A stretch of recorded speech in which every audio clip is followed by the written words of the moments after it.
Bueno, aquí estamos nuevamente para compartir ahora la parte final de esta historia, ¿no? A través, como decía, de este documental de la Vuelta Completa, y donde, bueno, hay testimonios realmente muy importantes de lo que fue la forestal en la Argentina. A seguir disfrutando.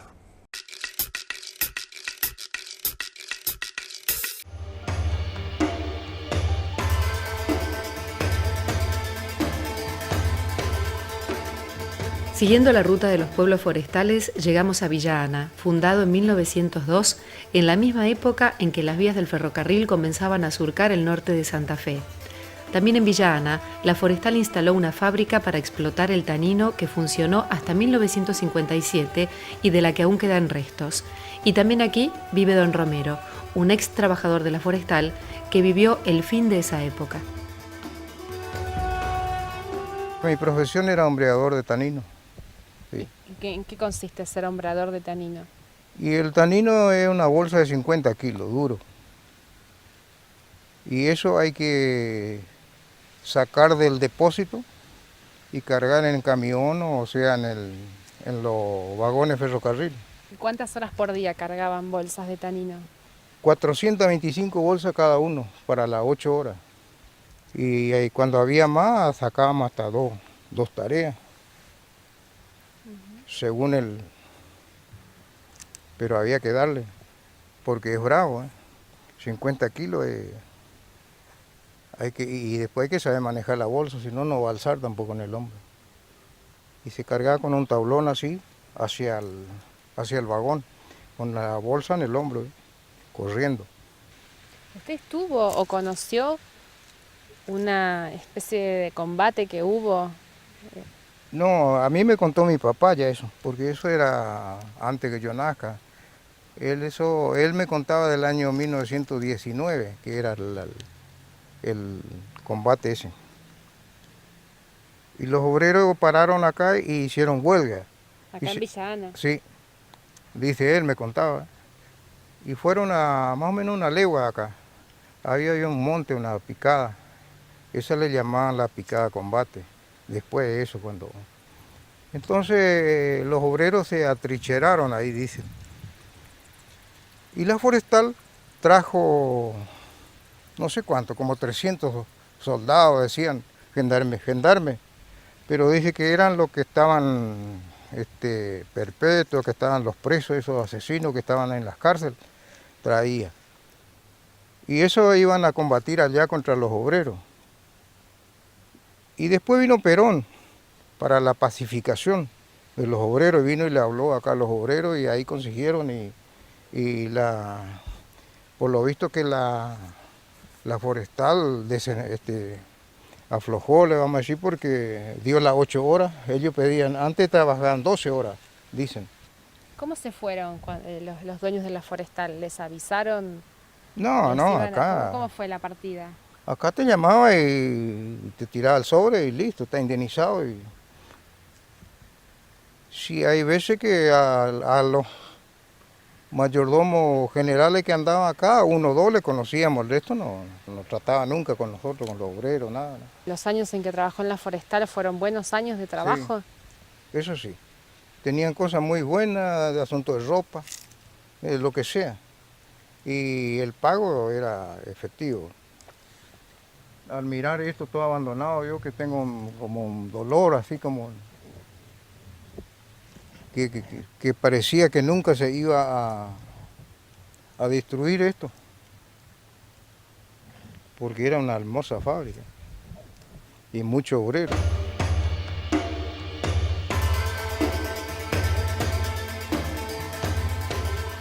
Los ingenieros de la forestal construyeron lagunas y sistemas de represas en sitios cercanos a las fábricas, como Yugo Quebrado, donde todavía está la laguna creada por la compañía a pocos kilómetros de Villa Guillermina.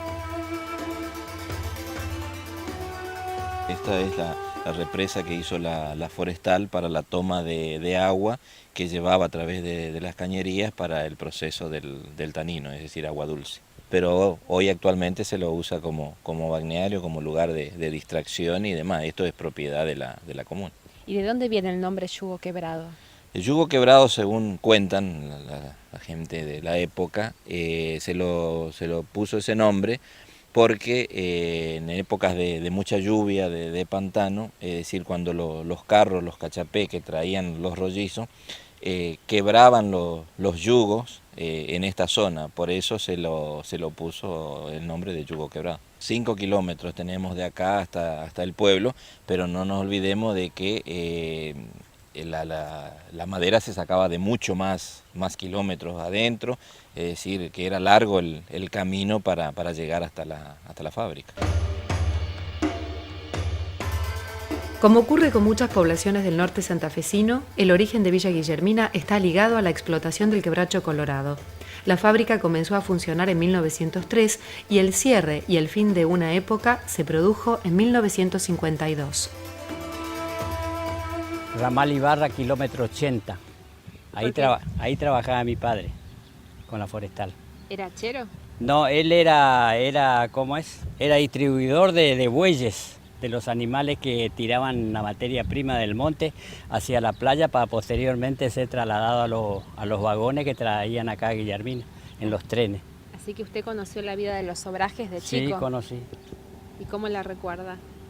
Y bueno, la recuerdo como siempre, porque yo lo tengo permanentemente el recuerdo de lo que fue un pueblo, ¿no? Mi pueblo prácticamente. ¿Y usted también entró muy joven a trabajar en la forestal? Sí, muy joven entré. ¿A qué edad? Y entré a los 17 años. ¿Y en qué puesto entró? Entré en la administración, digamos, de la forestal. O sea que tomaban menores para distribuir, digamos, las planillas. El que habla mal de la forestal no conoció la forestal. Digamos, ya le estoy hablando de la época que yo fui tomando conciencia de lo que era una empresa, ya una compañía. Teníamos todo tipo de porte. Teníamos dónde ir a comprar, teníamos créditos libres. O sea que en cierta manera se vivía bien. ¿Hasta cuándo trabajó en la forestal? Hasta el 49. Hasta el año 49, que fue le vuelvo a reiterar que fue la primera largada que tuvo la forestal. 4.000 obreros se largó entre Villa Ana, Tartagal, Gallareta, y en ese momento nos daba la sensación a nosotros que se terminaba, como quien dice, el mundo para nosotros, porque después empezamos a emigrar.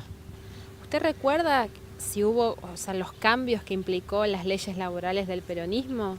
¿Cómo repercutieron en la empresa? Y bueno, repercutieron mal porque yo siempre digo que un poco la forestal dejó un poco de trabajar por el hecho que en el primer gobierno de Perón empezaba a presionar a todas las empresas multinacionales que había acá. Y bueno, y a raíz de eso, como la forestal ya había comido todos los montes de acá, entonces no le importó 3 cominos y cerrar su puerta e irse.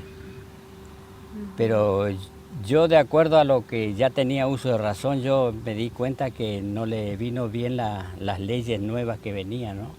O sea, aparte de eso, iban a pagar los impuestos, todas esas cosas que ellos no pagaron nunca. ¿Cómo ves vos el modelo laboral que implementó esta división tan estricta entre lo que era el mundo de los obrajes y cómo vivían los empleados de la forestal en los pueblos? Se puede establecer una pirámide donde en la base de esa pirámide estaban los que mayormente ocupaban la clase trabajadora, que eran los obrajeros. Ahí estaban los hacheros, los cachapeceros, los boyeros que llevaban los bueyes que corrían la madera del quebracho, los carreteros, los cargadores.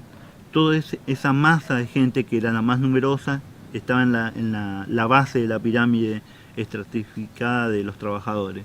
En esa pirámide están abajo porque son los más numerosos y los más atrasados en relación a otras clases de obreros que hubo, de trabajadores de la forestal. ¿Por qué? Porque nunca se sindicalizaron, fueron en su mayoría analfabetos, no lograron los beneficios que había en los pueblos. Muchos recuerdan los beneficios que hubo en los pueblos, que tuvieron todos los que hablan positivamente de la forestal señalan, pero esta gente nunca accedió a todas esas cosas, o accedió mucho casi al final de la forestal, pero no en un comienzo. Luego están los obreros que están en el medio de esa pirámide que eran esencialmente los que trabajaban en la fábrica y en los trenes de la propia empresa. Estos trabajadores sí lograron sindicalizarse, son los que provocaron las huelgas en el año 19, 20, 21. Hasta ahí la Forestal tuvo una política que no fue de extender el bienestar de esos trabajadores. Después trajo a otros trabajadores porque los expulsó. En el 21 cierra su fábrica porque no puede controlar los movimientos huelguísticos ahí, expulsa a esa gente. Fue la primera expulsión, la segunda va a ser cuando se empiezan a cerrar las fábricas. Y también otros documentos que hablan, y Gastón Gori nos hablaba también, en que la Forestal le pagaba a esos obreros para que se vayan, y cómo esos obreros también, una vez de destinar ese dinero a expulsarse, compraron armas, precisamente en ese movimiento violento que hubo en esos años. La Forestal en junio del 20 pide una autorización al gobierno de Mosca para crear una gendarmería volante, conocida mayormente como los Cardenales, que fueron utilizados para reprimir a los obreros. Esa creciente sindicalización y politización de la clase trabajadora, ¿en qué momento impacta en la Forestal, en la compañía, que pone en crisis el modelo? Fuertemente impacta a partir de la llegada de Perón, que ahí se hacen más efectivos los convenios colectivos de trabajo, ¿no? No obstante, esto vino retrasado. ¿Por qué? Porque la legalización de los sindicatos ocurrió en la época de Irigoyen. Estamos hablando de la primera década del siglo XX, ¿no? Pero ¿qué pasaba? Implementar las 8 horas implicaba hacer 3 turnos en la Forestal, porque las fábricas funcionan todo el día, no paraban las fábricas. Eso implicaba ampliar el pueblo, hacer más casas, implicaba más dinero de la empresa a gastar, lo cual eso llevó a la reticencia de demorar tanto la implementación de eso, que ya eran reclamados por los anarquistas y socialistas de fines del siglo XIX, ¿no? Y finalmente en la cúspide de esa pirámide estaban los empleados, que eran los funcionarios de las empresas. Algunos eran extranjeros y otros eran argentinos. Es importante recordar que ahí estuvo el padre de Martínez Dios, fue uno de los directivos de la empresa allá en Buenos Aires, y esencialmente estos empleados coordinaban la explotación del quebracho en el campo, como por ejemplo los mayordomos de obrajes y campo, que planificaban cómo se iban haciendo la explotación planificada del monte de quebracho, y aquí en contratista se le daba un lote de explotación de quebracho. Siempre hubo sindicato. Tal es así que, ¿usted vio la película Quebracho? Bueno, vio que en una parte ahí donde ellos hacen las reuniones en los montes, cosa de que no se enteren, a pesar de que siempre se enteraban ellos. Y bueno, ya entonces ya se empezaba a reclamar por las obras sociales, digamos, por el mejoramiento de las tareas que habían, porque eran tareas muy pesadas acá, aparte que eran muy calientes. Había una alta temperatura, habían todo lo que concernía a la dependencia de la fábrica. Había un grupo muy fuerte del comunismo. En 1947 habían trasladado alrededor de 20-25 personas ya detenidas. Nadie sabía por qué lo habían tenido, pero era justamente por eso, porque eran lo que en cierta manera el que más le perseguía a la empresa. ¿Y le tenían miedo a estos, los cardenales, que eran los y guardias? Calcule usted si ellos venían y bajaban cinta, nomás que no le importaba quién era ni nada. ¿Qué era darle cinta? Y pegarle, porque en ese entonces se usaba el sable largo, que era la forma de algo flexible, vio, que le pegaba y se liaba por el cuerpo de uno. Yo he visto acá cuando lo mataron al Amazon, habían venido los cardenales. Ese día, y he visto castigar a personas, impresionante era. Era impresionante porque ellos no le preguntaban si quién era, nada. Estaba todo premeditado ya, para matarlo exclusivamente a él. Y así fue que lograron su propósito, se logró, digamos. ¿Y usted se acuerda que ese día los cardenales se bajaron y reprimieron? No, a posterior vinieron ellos. Ellos vinieron a posterior a buscar, digamos, los verdaderos culpables de esa masacre que hubo. Porque ese día se armaron tiros entre... Ese día se armó tiro, se tiró el primer tiro que lo tiraron a él y ahí se empezó a tirar después los demás, ¿no? Porque tenían la Amazon también tenía su guardaespaldas, o sea que ellos empezaban a tirar también. La lucha de los trabajadores de la forestal por mejorar sus condiciones de trabajo pasó por momentos de gran conflictividad y de fuertes enfrentamientos armados. A principios de los años 40, un dirigente radical de Villa Guillermina, Rogelio Lamazón, enfrentó abiertamente las políticas de la compañía. El 3 de marzo de 1940 fue asesinado.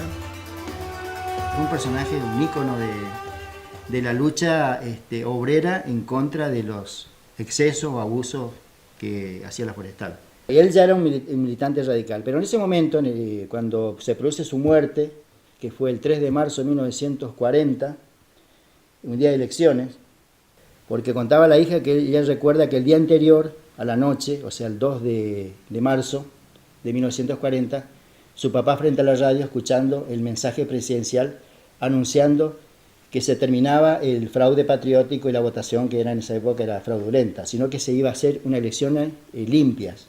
Eso lo alentó mucho para el día siguiente, porque él sabía que había problemas, porque ya notaba que en Villa Guillermina había presencia de mucha policía, gente de civil que no conocían.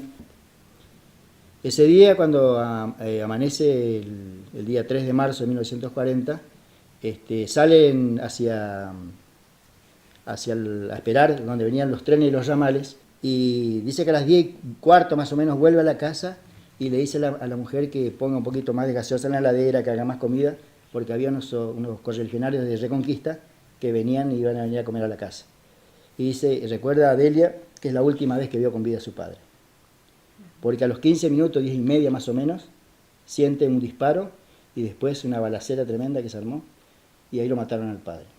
¿Cuál es la hipótesis de quiénes lo mataron al Amazon? Primero, cómo lo mataron, te cuento, porque llega un tren de un ramal de Piracuacito, que es uno de los puertos que la forestal tenía para llevar la producción. Venían como 1.500 personas más o menos, empiezan a bajar y tenían que ir a esa gente, llevarla hacia el comité, porque era así, llevaba a caballo, la llevaban a la gente, la llevaban. Los matones, la gente que contrataban los distintos grupos políticos. Se armó una pelea ahí con la gente que no querían que vayan para el comité de Rogelio. Entonces Rogelio sale y lo enfrenta al comisario, que era Marobio Cordonera. Que algunos dicen que él fue el que lo mató, otros dicen que no, otros dicen que fue el yerno de Cordonera. Lo que sí se sabe es que cuando él le increpa a ese comisario, le dice, ¿qué pasa? Se siente un disparo y después dice la gente que fue la señal de alarma para que lo maten. El segundo disparo, pum, en la cabeza. Parietal izquierdo, y cayó muerto en el acto. Y ahí se armó una terrible balacera porque todo el mundo andaba armado en ese momento. La hipótesis que el autor intelectual de todo esto fue la forestal. Eso no hay nada, por supuesto nunca se va a saber, pero todos los indicios dan que fue la forestal. Porque este hombre además tenía un semanario que se llamaba Martín Fierro y continuamente publicaba cosas de los errores de la forestal.